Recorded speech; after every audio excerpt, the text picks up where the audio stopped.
Hi, boys and girls. Today we have a little golden book. This is the little golden book of holidays. Your mom and dads probably grew up reading little golden books when they were little.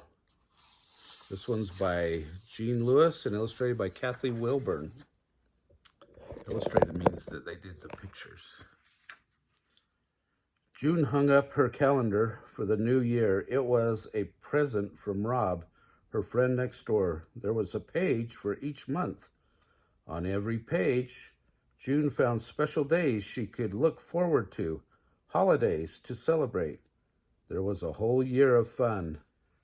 Happy New Year, Rosie, June said, hugging her cat. Then June put her on a coat and snow boots and ran next door to thank Rob for the gift. Snow was still on the ground in February, but June's kitchen was warm and she and her mother baked special Valentine's Day cookies. I think I'll surprise Rob, June said, and when the cookies were all done, she wrote Rob's name in the chocolate icing on a few cookies.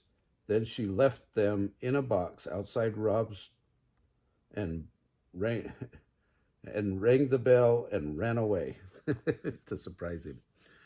When his doorbell rang, Rob was cutting a Valentine out of red paper. I'll bet June made these, he said, tasting one of the cookies. When he finished cutting out the paper heart, Rob wrote June's name on it with glitter. He slipped the Valentine under June's door and ran home to finish the cookies. There were special cookies at school a few days later. They looked like little cherry trees. Guess whose birthday is coming, said Mrs. Noonan, the teacher. George Washington's, shouted the class. That's right, said Mrs. Noonan. George Washington, our first president. We celebrate another president's birthday on President's Day, Mrs. Noonan said. Who can help us guess his name? June went to the board and drew a log cabin. Abraham Lincoln, everyone cried. Yes, said Mrs. Noonan. He was our 16th president. She handed out construction paper so the whole class could make special stovepipe hats to wear. They looked just like the one that Abraham Lincoln wore. When June turned her calendar to April, she started to think about making another kind of hat. She and her mother went to the store and chose a plain white bonnet. Then they bought ribbons and yellow cloth. When they were done cutting and sewing, June's Easter bonnet was covered with yellow flowers, just like the ones in our window box, June said. The day before Easter, June and Rob went to a big Easter egg hunt in the park. They found colored eggs in the tall grass. Rob found the most eggs. His prize was a big chocolate bunny. On the way home, Rob's mother told them why the egg is an important part of Easter. It means new life, she said.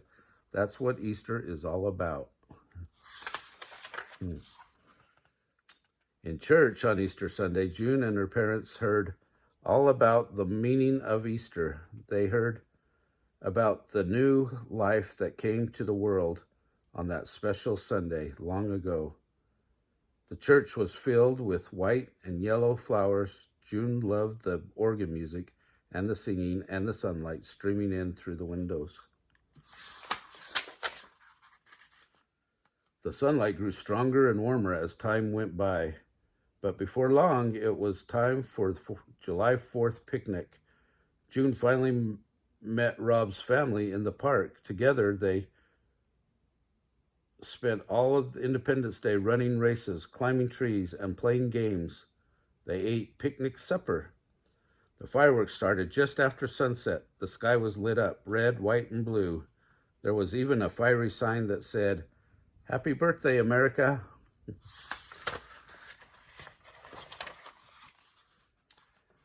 The leaves turned from green to red to gold. June and her mother went shopping for pumpkins and found one that was just right. June's mother scooped out the seeds. Then she helped June carved a mischievous grin on the shell.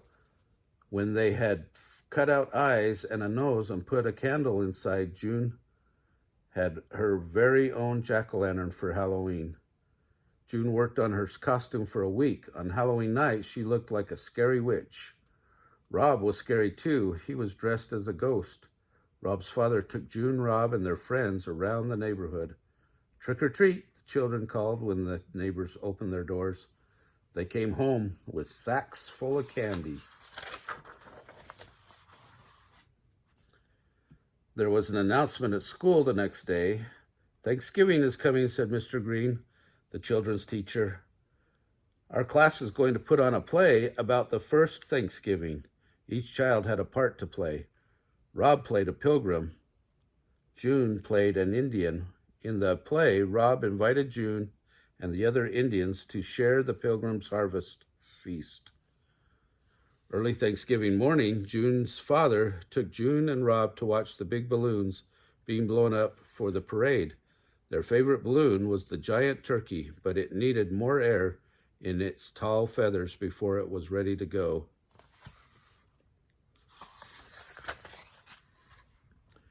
When June and her father got home, they helped Mother prepare a big turkey of their own. Grandmother and grandfather came for the dinner, and Aunt Jane and Uncle Bill and June's little cousin Michael and Elizabeth, they all sat down together and said a prayer of thanks. Then they ate roast turkey, stuffing, cranberries, yams, and mince pie. Rosie liked the turkey best. A few days later, June and her mother started their Christmas shopping. They went to the city's biggest department stores. June chose a warm scarf for Dad and a mouse on wheels for Rosie and a new calendar for Rob. Then she went upstairs to see Santa. She told him what she wanted for Christmas. On Christmas Eve, June, Rob, and their parents and friends gathered around a big Christmas tree in the park. They sang Silent Night and Jingle Bells and We Wish You a Merry Christmas. One of the neighbors brought candy canes for everyone. On Christmas morning, there was presents under the tree. At June's house, June found 3 storybooks, a doll, and a paint set. "Santa brought everything I asked for," June said happily. June's parents liked their presents too. Rosie played with her new mouse all day long. But they did not forget that Christmas is more than just presents. June's father read them the story of the special baby who was born in a manger such a long time ago. A week later, June helped Rob hang up his new calendar. Together, they looked at all the special days coming up, and they remembered all of last year's fun. "Soon we can hunt for Easter eggs again," said June. "And watch the fireworks on July 4th, said Rob. "Happy New Year," they cried at once, and they ran outside to play in the snow. Well, I hope you guys have a calendar and that you keep track so you know when the holidays are coming, so you don't have to bother Mom and Dad about asking when it's going to come. But I hope you had a great Halloween. I hope you're getting ready to have a great Thanksgiving and Christmas. So happy holidays.